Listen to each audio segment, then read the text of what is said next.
Depois disso, tive uma visão. Havia uma porta aberta no céu, e a primeira voz que ouvira falar-me como trombeta disse: sobe até aqui, para que eu te mostre as coisas que devem acontecer depois desta. Escreve, pois, o que viste, tanto as coisas presentes como as que deverão acontecer depois destas. Não existe nenhuma dúvida. João teria que escrever as coisas presentes do ano 96 e coisas futuras, obviamente depois do ano 96. Desse modo, se quisermos entender o Apocalipse, temos que estabelecer as chaves necessárias, indispensáveis à interpretação. Neste ponto, já podemos estabelecer 3 chaves, as que se referem aos ambientes nos quais o Apocalipse se realiza. Primeiro ambiente: João está na Terra, no seu tempo, no ano 96. Nesse ambiente, não existem figuras. Tudo está dentro do seu padrão de conhecimento. Segundo ambiente: João está no céu, no mundo espiritual. Aí aparecem as figuras, necessárias para descrever o que nunca vira. Terceiro ambiente: João está simultaneamente no mundo espiritual, no céu e na terra, no futuro da terra, 2000 anos no futuro. Além das figuras do mundo espiritual, surgem também as figuras para as coisas e acontecimentos do futuro da terra, completamente desconhecidos por ele. A leitura correta do Apocalipse só se dá quando se distingue com precisão estes 3 ambientes. Caso contrário, mesmo que se consiga decifrar as figuras, fica-se perdido, devido ao desconhecimento de suas localizações espaço-temporais. É preciso entender bem o porquê das figuras. Aliás, isto é essencial. É condição indispensável. Muitos têm medo do Apocalipse justamente por causa das figuras. E, de fato, sem entendê-las, se forem tomadas no sentido literal, indubitavelmente causam pavor. No entanto, uma vez compreendidas corretamente, o Apocalipse torna-se fácil, de leitura agradável e atraente, isento de qualquer medo, a não ser aqueles do dia a dia que rolam pelos noticiários. Antes de se iniciar o processo de decifrar as figuras do Apocalipse, torna-se necessário o conhecimento da origem do livro, que já existia muito antes de ser revelado a João. Já nos Evangelhos, Jesus faz uma alusão à existência do livro. Daquele dia e da hora, ninguém sabe, nem os anjos dos céus, nem o Filho, mas só o Pai. No primeiro versículo do Apocalipse tem-se a confirmação de Mateus 24:36. Revelação de Jesus Cristo. Deus lhe concedeu para que mostrasse aos seus servos as coisas que devem acontecer muito em breve. Ele a manifestou com sinais por meio de seu anjo, enviado ao seu servo João, o qual atesta tudo quanto viu, como sendo a palavra de Deus e o testemunho de Jesus Cristo. Logo, para que o Apocalipse pudesse chegar aos legítimos destinatários, o mesmo seguiu e segue uma formalidade litúrgica, saindo das mãos de Deus Pai, que o entrega ao seu Filho Jesus. Depois Jesus convoca um anjo para repassá-lo a João. E aí, João o transforma no livro que está na Bíblia e o entrega à igreja, aos bispos. Após os bispos, o livro ainda necessita do leitor, do intérprete, para só então poder chegar ao entendimento dos servos. Quando o livro chegou às mãos das primeiras autoridades da igreja, que o disponibilizaram à interpretação, ocorreram opiniões divergentes e até contraditórias, que seguem 4 linhas de diferentes interpretações. Isto exigia a necessária intervenção de um último personagem para que o livro viesse a tornar-se totalmente compreensível e sem divergências. O leitor, aquele que o interpretaria corretamente. Assim que chegasse o tempo e o livro fosse interpretado sem nenhuma dúvida, todos saberiam. Vejamos então a sequência desta liturgia. Vi depois, na mão direita daquele que estava sentado no trono, Deus Pai, um livro do Apocalipse, escrito por dentro, o conteúdo, e por fora, na capa o título Revelação, e selado com 7 selos, segredos que só o Pai conhecia. Vi então um anjo poderoso, proclamando em alta voz: quem é digno de abrir o livro rompendo seus selos? Mas ninguém, no céu, nenhum anjo, nem na terra, nenhum ser humano ou sob a terra, nenhum demônio era capaz de abrir nem de ver o livro. Eu chorava muito, porque ninguém foi considerado digno de abrir nem ver o livro. Um dos anciãos, porém, consolou-me. Não chores, eis que o leão da tribo de Judá, Jesus, o rebento de Davi, venceu a cruz para poder abrir o livro e seus 7 selos. Com efeito, entre o trono com os 4 seres vivos e os anciãos, vi um cordeiro, Jesus, de pé, ressuscitado, como que imolado, com as marcas da crucifixão. Tinha 7 chifres e 7 olhos, que são os 7 Espíritos de Deus enviados por toda a terra. Ele veio então receber o livro da mão direita daquele que está sentado no trono.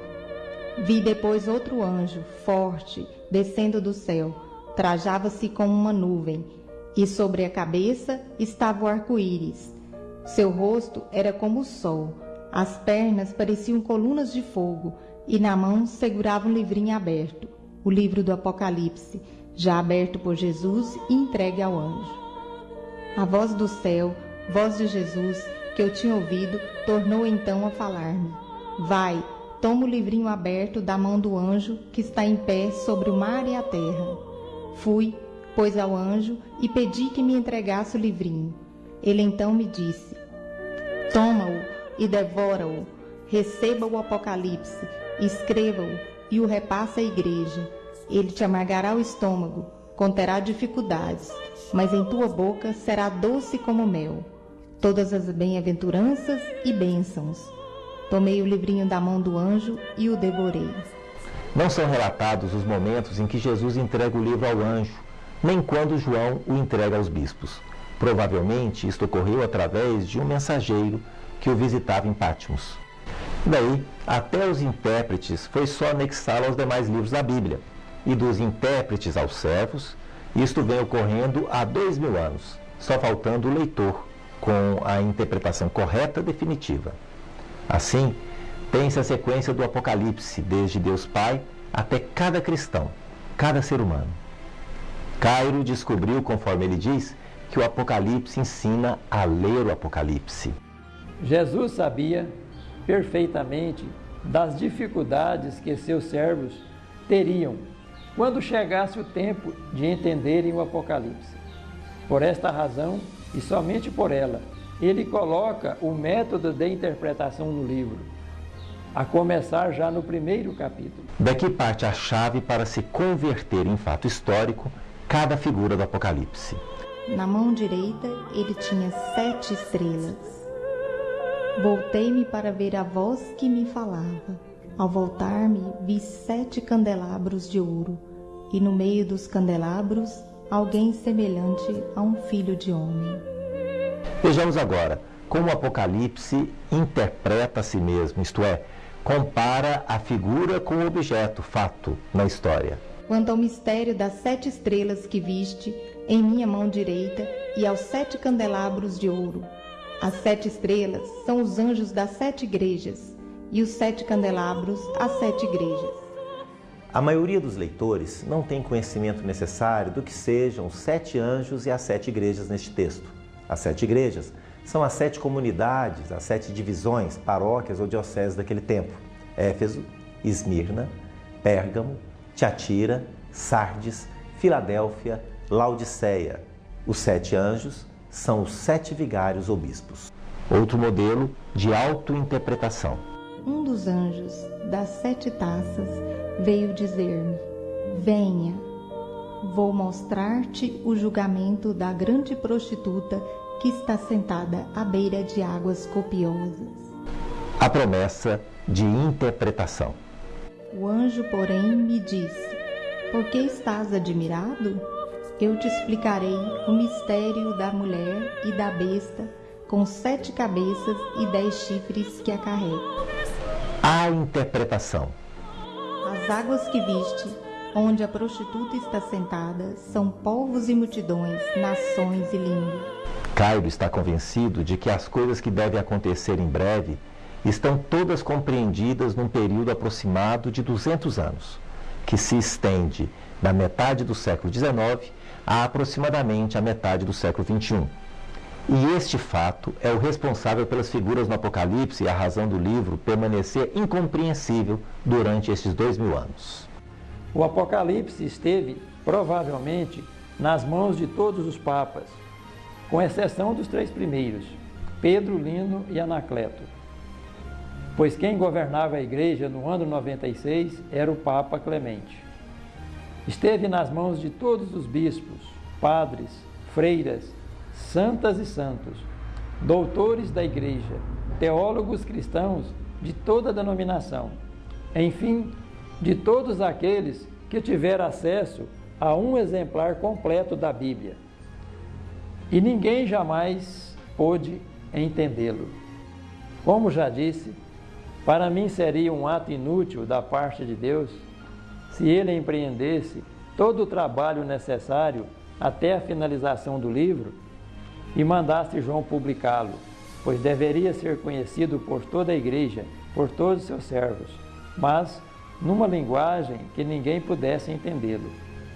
Assim, na busca de resolver esta questão, outra vez pude observar no conteúdo do Apocalipse uma dica preciosa: a palavra carta. O Apocalipse foi escrito em forma de carta. As mensagens às 7 igrejas são cartas, 7 cartas.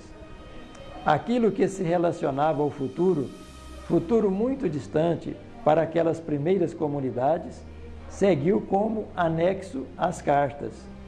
Assim, em anexo a cada carta, seguiu uma cópia comum, de mesmo conteúdo. Desse modo, pode-se admitir que o anexo fosse parte integrante da carta, por isto, também carta. Acontece aí o seguinte: o conteúdo de cada carta era diferente, individualizado e endereçado ao entendimento de cada uma das 7 igrejas locais. O anexo, de mesmo conteúdo, era endereçado a toda a igreja dos séculos XIX ao XXI.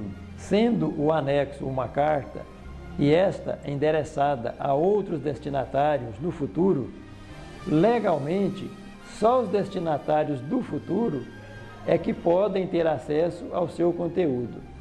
Isto explica o porquê do anexo permanecer incógnito durante o seu trajeto no tempo e só agora poder ser entendido corretamente, pois somos a geração destinatária dele. Todos aqueles que, ao longo de 2 milênios, tentaram entendê-lo e não conseguiram, não podem ser responsabilizados e nem julgados em nada.